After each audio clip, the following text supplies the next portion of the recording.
Guys 2026 সালের এই March মাসটা যেন বাংলাদেশের জন্য অভিশাপ হয়ে নেমে আসছে। কি জন্য? দৌলতদিয়া ঘাটে হচ্ছে যে বাস ডুবে যায়, বাস ডুবে 50 জনের মৃত্যু হয় এবং ঈদের কয়েকদিন আগে লাইনচ্যুত হয়ে 9টা বগি অন্যদিকে চলে যায়, লাইনচ্যুত হয়ে যায়। ওইভাবে বড় একটা অ্যাক্সিডেন্ট না হলেও কিন্তু অ্যাক্সিডেন্টটা হয়েছে। তারপরে এই মার্চ মাসে কিন্তু আমরা ঈদ পাইছি, রমজানও পাইছি। তারপরে যেটা হলো যে এই মাসে কিন্তু বিজয় দিবসও আছে। ঠিক আছে, 26-এ যে আছে বিজয় দিবস আছে 26শে মার্চ। 25শে মার্চ 2026 বুধবার বিকেলে রাজবাড়ীর দৌলতদিয়া ঘাটে পদ্মা নদীতে যাত্রীবাহী বাস ডুবে 20 জন নিহত হয়েছেন। কি একটা মর্মান্তিক ঘটনা যে বাস ডুবে 20 জনের নিহত হয়েছেন বা মরে গেছেন। কুষ্টিয়া থেকে ঢাকাগামী সৌন্দর্য যে পরিবহন আছে, পরিবহনের বাসটি ফেরিতে ওঠার সময় নিয়ন্ত্রণ হারিয়ে পন্টুন থেকে নদীতে পড়ে যায়। এই মর্মান্তিক দুর্ঘটনায় নিহতদের জন্য 14 জন নারী ও 6 জন পুরুষ রয়েছে বলে আমাদের বার্তা জানিয়েছে। ফায়ার সার্ভিস ডুবুরি দল বাসটি উদ্ধার করেছে। গাইস, এইখানে যদি আমি ঘটনার বিবরণ বলি, সময় ও স্থান 25শে মার্চ বিকেল 5:15টার দিকে দৌলতদিয়া 3 নম্বর পন্টুনে ঘটনাটি ঘটে। গাইস, কি একটা ইন্টারেস্টিং ঘটনা না? যে হৃদয় কেঁপে ওঠে। বা ইন্টারেস্টিং কী জন্য বললাম, যে এটা কিন্তু একবার আহামরি একটা বিষয়। গাইস, কীভাবে একটা যাত্রীবাহীন বাস নদীতে ডুবে গেল, সবাই শুধু চেয়ে দেখলো, কিন্তু কিছু করার ছিল না ওইখানে। যেখানে পানিতে শ্বাস নিজেরই আটকাই যায়, অন্যজনে কী করবে। গাইস, বাসটি হচ্ছে যে কুষ্টিয়া কামারখালী থেকে ছেড়ে আসা সৌন্দর্য পরিবহনের একটি বাস। যাত্রী এসেছিল কতগুলো জানেন? বসা যাত্রী এসেছিল সেখানে প্রায় 40 থেকে 50 জন যাত্রী ছিল বলে প্রথম আলো কাউন্টার মাস্টার জানিয়েছে। গাইস, সেখানে উদ্ধার অভিযান চালায় ফায়ার সার্ভিস, নৌ পুলিশ এবং আদার্স যে উদ্ধারকারী টিমগুলো আছে, রেস্কিউ টিমগুলো আছে, ওগুলো এখানে একটা বিশেষ অভিযান চালায়।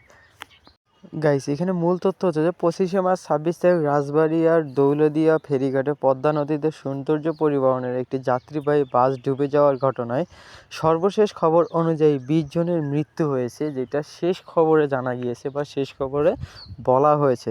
নিশ্চিত করা হয়েছে এই ভয়াবহ দুর্ঘটনায় আহত হয়েছেন 11 জন। বাসটি কুষ্টিয়ার কামারখালী থেকে এসেছিল এবং ফেরিঘাটে ওঠার সময় নিয়ন্ত্রণ হারিয়ে নদীতে পড়ে যায়। গাইস, দুর্ঘটনার সময়টা আমি আগেই বলেছিলাম যে 5টা 15 মিনিটের দিকে। আর যাত্রীর সংখ্যা ছিল প্রায় 50 থেকে 56 জন যাত্রী ছিল ওই বাসে। উদ্ধার অভিযান চালায় কয় ঘন্টা জানেন? 6 ঘন্টার পর উদ্ধারকারী জাহাজ হামজা বাসটি টেনে তোলে।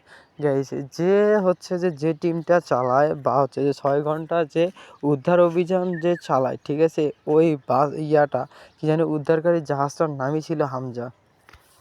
তার কয়েক ঘন্টা পরেও, 6 ঘন্টা পরেও কিন্তু নিউজ চ্যানেলগুলো এইটা প্রকাশ করেছে যে উদ্ধার অভিযান চলমান রয়েছে বা অনেক পানি 60 ফিট নিচের তলে রয়েছে বাসটা, এর কারণে তোলা যাচ্ছে না। এরকম একটা বাংলাদেশের নিউজ চ্যানেলগুলো পাবলিশ করে যে 6 ঘন্টা উদ্ধার অভিযান চলার পরেও বাসটি উদ্ধার করা যায়নি। তাহলে কতক্ষণ রয়েছিল বাসটা পানির তলে? চিন্তা করতে পারতেছেন? Can you imagine? এর পরের ঘটনা যেটা, বগুড়া সান্তাহারের নীলসাগর এক্সপ্রেস ট্রেনের 9টি বগি লাইনচ্যুত হয়েছে, যার ফলে ঢাকার সঙ্গে উত্তরবঙ্গের রেল যোগাযোগ বন্ধ হয়ে গেছে। গাইস, এইখানে বন্ধ হয়ে যাওয়াটা বড় কোনো বিষয় না। যেখানে 9টি বগি লাইনচ্যুত হয়ে গেছে, লাইন থেকে আলাদাভাবে চলে গেছে, সেখানে বলার কোনো কিছু থাকে না। সংযোগ বন্ধ হয়ে যাক, যেন কেউ মরে না যায়। এখানে সময় যেটা আছে মার্চের 2024 এর ঘটনা। এই ঘটনার বড় ধরনের হতাহতের আশঙ্কা করা হলেও উদ্ধার কাজ দ্রুত শুরু করা হয়েছে। ত্রুটিপূর্ণ লাইন বা যান্ত্রিক গোলযোগের কারণে এই দুর্ঘটনাটি ঘটতে পারে, যা রুটে দীর্ঘস্থায়ী বিঘ্ন ঘটেছে। গাইস, এই রেল ঘটনার যে ঘটনাগুলো ঘটে, সেই সব ঘটনাগুলো কিন্তু একটা বড়সড় ঘটনা হয়। এগুলো রাস্তার মতো না যে ট্রাফিক দিয়ে আপনি ক্লিয়ার করে নিতে পারবেন।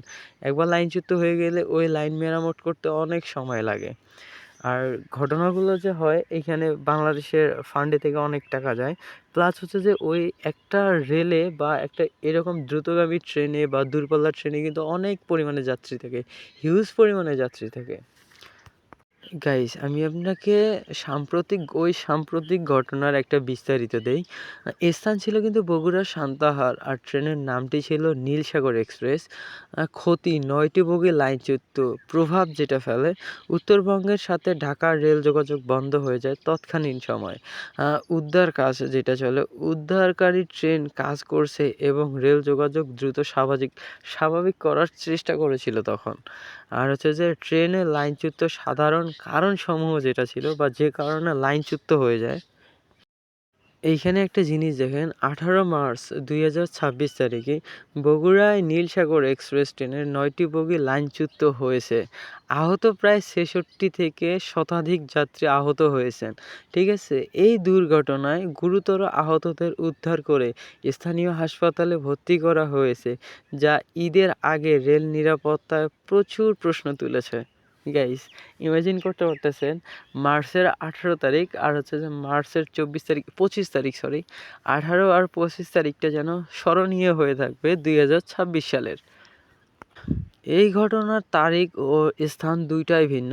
যে রেল ঘটনাটি ঘটে বা তার ঘটনার তারিখ ও স্থান ছিল 18 মার্চ 2026 বগুড়ায় আদমদীঘির বাগবাড়ি এলাকায়। আহত বিভিন্ন সংবাদ মাধ্যমের তথ্য অনুযায়ী 66 জন থেকে 200 জন আহত বলে ঘোষণা করা হয়েছে। যে বাংলাদেশের নিউজ চ্যানেল মিডিয়াগুলো বলে যে 66 থেকে 200 জনের মতো। কারণটা কি ছিল? প্রাথমিক তথ্য অনুযায়ী স্টেশন মাস্টারের সংকেত অমান্য করায় এবং চালকের ভুল।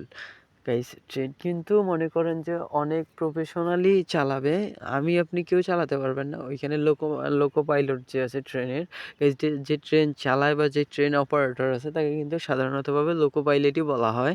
তো এই দুর্ঘটনার ফলে উত্তর লঞ্চের সাথে মানে উত্তর অঞ্চলের সাথে ঢাকার রেল যোগাযোগ বেশ কয়েক ঘন্টা বন্ধ ছিল। কয়েকদিন বন্ধ না থাকলেও কয়েক ঘন্টা বন্ধ ছিল।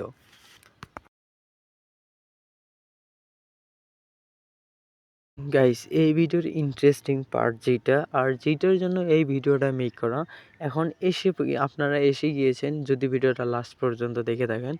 এখানে দেখেন মূল তথ্য তুলে ধরা হলো যে 2026 সালের জানুয়ারি ও ফেব্রুয়ারি মাসে বাংলাদেশের সড়ক দুর্ঘটনার উল্লেখযোগ্য পরিসংখ্যান পাওয়া গেছে, যেটা হচ্ছে বাংলাদেশের সোশ্যাল মিডিয়াগুলো বলতেছে। জানুয়ারি মাসে যেটা আছে জানুয়ারি 2026 বাংলাদেশ যাত্রীকালীন সমিতির প্রতিবেদন, বাংলাদেশ যাত্রী কল্যাণ সমিতির প্রতিবেদন অনুযায়ী জানুয়ারি মাসে দেশের 552টি সড়ক দুর্ঘটনা ঘটেছে। ঠিক আছে, জানুয়ারিতে হতাহত যেগুলো হয়, এখানে হচ্ছে জানুয়ারি মাসে হচ্ছে যে যতগুলো অ্যাক্সিডেন্ট হয় সেটা হচ্ছে যে 552টি। আর জানুয়ারি মাসেই হতাহত হয়।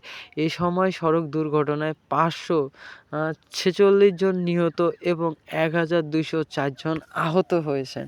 গাইস এক মাসেই অ্যাক্সিডেন্টে মারা গেছে 546 জন, আর হচ্ছে যে আহত হয় 1204 জন।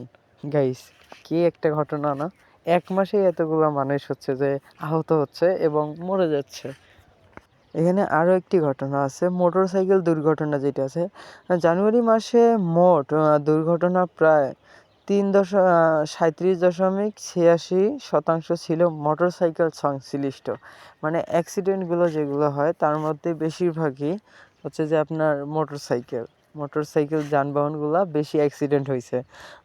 ফেব্রুয়ারি 2026 ফেব্রুয়ারি মাসেই 448টি সড়ক দুর্ঘটনায় 400, এটা ফেব্রুয়ারি মাসের। ঠিক আছে, ফেব্রুয়ারি মাসের 48টি সড়ক দুর্ঘটনায় 447 জন নিহত হয়েছে।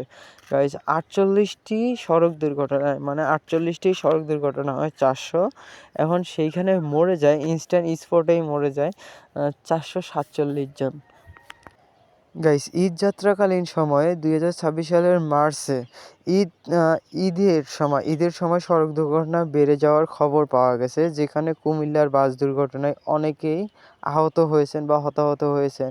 মূল কারণ মোটরসাইকেল হচ্ছে যে অধিক দ্রুতগামী, বেপরোয়া চালায় এবং ফিটনেসবিহীন যানবাহন দুর্ঘটনার অন্যতম প্রধান কারণ। এখানে ফিটনেসবিহীন কী বলা হয়েছে? যে মোটরসাইকেলগুলো অনেক দ্রুতগামী, এটা আমরা ভালো করেই জানি, কারণ আমরা তো ভালো করেই জানি যে মোটরসাইকেলগুলো কীভাবে যায়। আর হচ্ছে যে ফিটনেসবিহীন, যেগুলো হচ্ছে যে অনেক ওল্ড জেনারেশনের গাড়িগুলো আছে, যারা এই বর্তমানের পরিপ্রেক্ষিতে বর্তমান সময়ের জন্য, সময় উপযোগীর জন্য না, ওই গাড়িগুলো রাস্তায় চলাচল করার জন্য মানে ফিটনেসবিহীন। আপনারা রাস্তাঘাটে গেলে দেখলে অনেকেই বুঝবেন যে বাসের ওই একটু উঁচু জায়গায় উঠতে গেলে পিছন দিয়ে কালো ধোঁয়া বের হয়ে যাচ্ছে, ওগুলাকেই ফিটনেসবিহীন বাস বলা হয়েছে এখানে, বা বাস বলে আখ্যা দেওয়া হয়েছে। গাইস, আমি এই ভিডিওতে একটি কথাই বলবো যে বাংলাদেশের মানুষ ওই রকম সচেতন না যেরকম সচেতন হওয়া প্রয়োজন। গাইস, বিশেষ করে এই ঈদের সময় যেন যানবাহনগুলোর একটা অন্যরকম আবির্ভাব দেখা যায় বা অন্যরকম রূপ দেখা যায়, ভিন্ন রূপ দেখা যায় রাস্তাঘাটে। আর হচ্ছে যে বাস ড্রাইভারগুলো টিকটকে বা আদার্স সোশ্যাল মিডিয়ায় দেখা যায় যে বাসগুলো যেভাবে হুইলি মারে বা হচ্ছে যে যেরকম করে যাত্রীবিহীন বাসগুলো, আসলে কি আদৌ এটা করা ঠিক? বা রোডে, বিশেষ করে রোডে এগুলো করা ঠিক না। এক মাসেই আপনারা এই ভিডিওতে দেখতে পাচ্ছেন যে এক মাসেই কতগুলো হতাহত হয়েছে এবং কতগুলো নিহত হচ্ছে। গাইস, আপনি যে যাচ্ছেন আপনার বাসার অপেক্ষায় কিন্তু অনেকজনই আছে। তো এইটার জন্য বলতেছি যে সেভ ইয়োর ট্রাভেল গাইস। তো ভালো সুন্দরভাবে যাতায়াত করেন, একটু সৌন্দর্য বা ভালো মানের যা বাসে বা হচ্ছে যে যানবাহনে, ভালো মানের যানবাহনে যাতায়াত করেন, তাহলে আপনার জন্য ভালো হবে। তো গাইস, আপনারা এই ভিডিওটাতে কী কী বুঝলেন এবং কী কী শিখতে পারলেন বা কী কী জানতে পারলেন, ভিডিওটা ইনফরমেটিভ লাগছে কি না, এটা কমেন্ট করে জানাবেন। আর হ্যাঁ, অবভিয়াসলি এই চ্যানেলটা সাবস্ক্রাইব করে দেবেন। আর রিসেন্টলি আরেকটা ভিডিও ভাইরাল হয়েছে যা এই ভিডিও ছাড়ার আগে, তো ওই ভিডিওটা চাইলে আপনারা দেখে আসতে পারেন। এটা আমি পিন কমেন্টে লিঙ্কটা অ্যাড করে দিব। আর হ্যাঁ, আই বাটনে যেটা আছে ওইটা অ্যাড করে দিয়ে আসবো। তো থ্যাংক ইউ গাইস, দেখা হবে আরেকটা ভিডিওতে।